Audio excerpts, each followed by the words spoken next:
Hi everyone, this is Grandmaster Mac Molnar, back with another video. In today's game, we're going to look at a game between David Bronstein and Efim Geller. Both of these players are actually some of the best players recognized never to become world champion. And in Bronstein's case, it was quite a shame because he was one or two games away from becoming world champion. He was actually leading a world championship match against Botvinnik going into, I believe it was the 23rd game of their match, and it was out of 24 games, and he lost in kind of a somewhat controversial style. You could look it up, but he was a great player, known to be very creative, combative, and just an all-around fantastic player.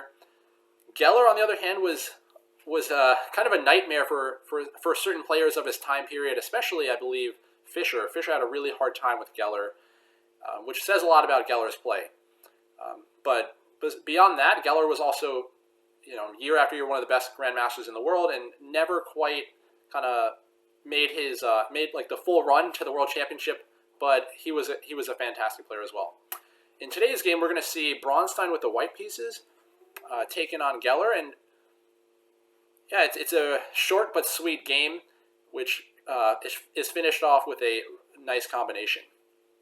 So it starts out with a Nimzo-Indian Defense here, and this isn't an opening we've talked about a lot in the videos, but it's definitely a really high quality opening. And this opening is characterized by Black trying to fight for the center without actually using their pawns at the start. So it's considered a hyper-modern opening. And actually, for some time, after it was originally invented, I'm sure they were kind of really speculating hard on whether this actually a reasonable way to play the opening. It breaks all the rules. Like, you're supposed to put pawns in the center right away. What is this? But actually, after years and years of practice, it's considered maybe like the absolute best opening you could play against d4. It's really, really just high quality. Most grandmasters play it or include it in their repertoire, so it's a fantastic opening for Black. But part of the attraction to it is actually that it's just so flexible, because after we see what happens here in the game, Black uses this pin here to help control the center, so White's not able to play e4 quickly. Obviously the Knight's not guarding the square anymore, so Black has it under control. And Black develops their entire kingside immediately. They're ready to castle, and they're very flexible with how they can strike back at the center at some point. And all of this is part of the benefit of playing this way for Black. So just a very good opening overall. Here, Bronstein plays a variation which still isn't all that popular. It's usually considered a bit better to do things like maybe Queen C2 here or E3, but he plays A3. So he just actually invites Black to double his C pawns, and this is a little bit, strategically risky, but at the same time, once White takes back, this pawn helps reinforce the center, and we're going to see here that White starts to really build up a powerful center, and it's going to be with ideas like F3 and E4 coming up here in the near future. One thing that Black players, or players of the Black pieces here, should keep in mind is that this pawn on c4 in openings where the c pawns get doubled is often a really good target. So plans like b6 and then bishop a6, this tends to be a very good way of playing these types of positions.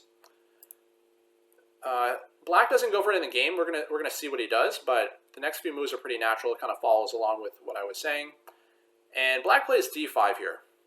Just on my personal taste of this move is not that great, but I think it's objectively maybe not such a bad move or anything, but I wouldn't really be that interested in allowing White to undouble the pawns here and exchange this c pawn for one of Black's center pawns, which in effect is going to be what happens here. They end up swapping. So I think this helps White a little bit, although maybe certain theoreticians would disagree. But another plan like b6 here I think is reasonable, like I mentioned before. So d5 was played. They traded. White plays e3, And what white is really going for here is to establish this bishop on d3 here, where it's going to be just a phenomenal piece. It will be influencing the king side.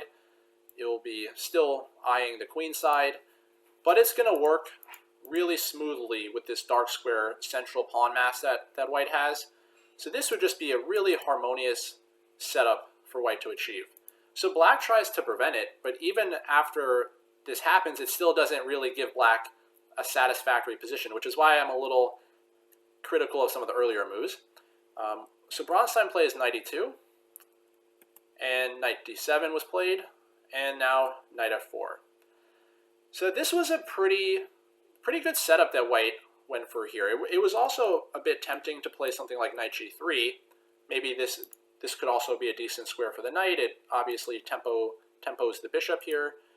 The knight will additionally support an advance like e4 at some point. But f4 is a little bit more active for the knight, and if white were to play the right move coming up, we would see an additional benefit of having this knight on f4.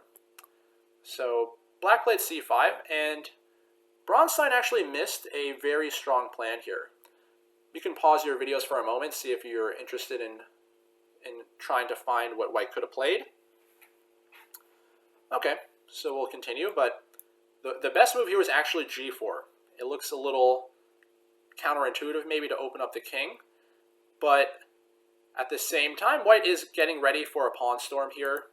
And one thing that can happen to a bishop that comes out to f5 in openings like the Scandinavian or Caro-Kann, maybe the Slav defense occasionally, is that if the bishop ends up on g6 with this knight on f4 or e5, somewhere where the knight is pressuring the bishop, is that it can often be really uncomfortable to have it attacked with an oncoming h-pawn, because this bishop, it needs to create some kind of open square to go to, but if black plays maybe the best move or most natural move here, which would open up the bishop for an escape square, whoops, definitely not sideways. Yeah, this is going to ruin black's kingside. White will just play a move like bishop d3, and now these light squares are really loosened up. This is a great target. Black can't happily push it out of the way. White can line up and just keep pressuring it. That's one of the ideas. So this would have actually been a really good setup here for white. But I think it's a useful plan for everyone to know, because there are a lot of situations where bishop ends up here and you can cause it some trouble. So white played bishop d3 in the game. Much more, it's a pretty natural kind of standard approach here. They want to get castled and trade off one of the pieces that was defending this square here. Okay, so rook e8 was played, castle, rook c8, now rook b1. So I found black's response here a little puzzling. Obviously Geller was an amazing player, but I just kind of couldn't quite figure out what he was thinking here. My best guess, so here he played queen a5, but this just seemed really to be a bit overcomplicated. Probably relying on some tactics here, and it basically invites white to take this pawn, and in order to do that, you must have something good planned in response, because you're just going to let your opponent follow through with their plan. We're going to see that Bronstein doesn't need to be doesn't need a bigger invitation than this one. He just goes ahead and snatches the pawn. Before I address that move, I just wanted to talk about what could have been better. I think the move knight b6 here actually would have been a very good choice. With all these pawns in the center and the queen side as well, on dark squares in this dark squared bishop, there's not a lot controlling the light squares here. So a move like knight b6 not only stops the pawn from being under attack, but also helps the knight head towards some weakened squares where it could be quite useful attacking some of white's backward pawns or loose pawns, or just having a nice outpost where it's going to be very active. In particular on c4, but maybe even a4 is not so bad. Maybe if they protect this pawn in the future, they could capture afterwards, open up the rook, head down the c file.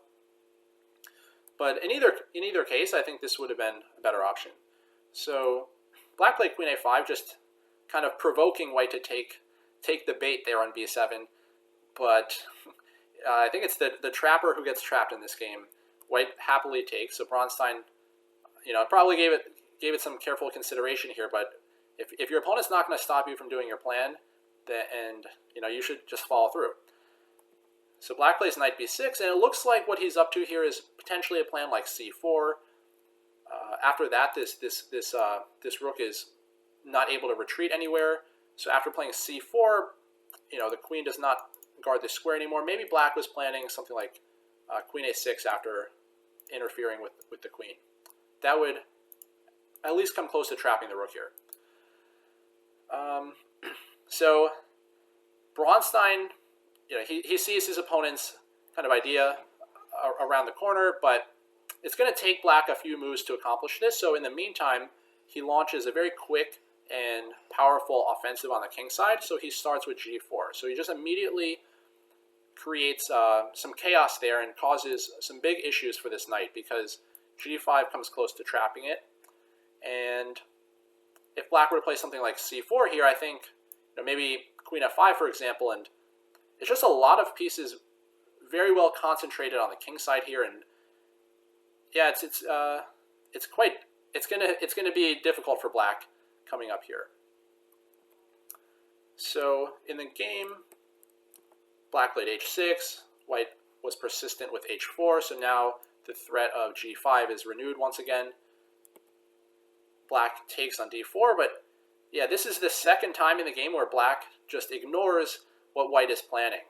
And maybe in both of these cases they thought they were coming up with some kind of stronger threat which would prevent their opponent's plan, but that's definitely not the case here. Bronstein once again doesn't need any invitation. He just continues with his plan, and black takes. But this is just maybe a little bit too provocative here, too reliant on some tactics which just don't quite work out.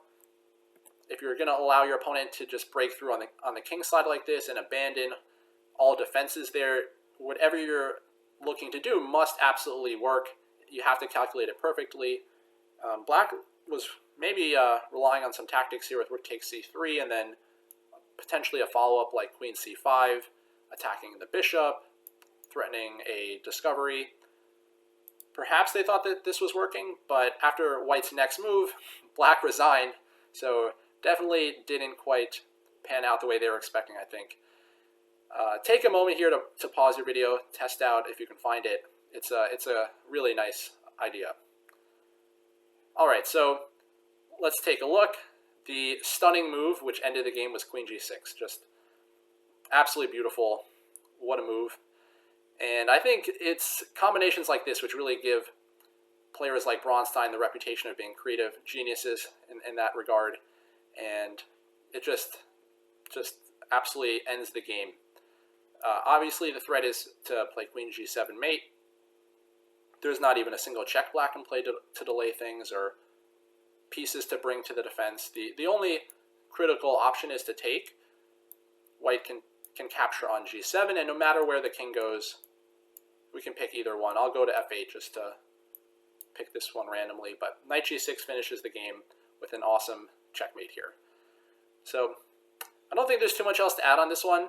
I don't think I actually gave information on when it was played, but it was played in the 1961 Soviet Championship. So, yeah, the strongest players in the world were playing in that tournament, and yeah, to win a game like this against any of the contestants, let alone Geller, would have been quite the feat. So, anyway, hope you guys liked this video, and feel free to come check it out on our website, Grandmaster Mac. Like and share the video. So we can keep you up to date with new videos like this. So take care, everyone. I'll see you next time.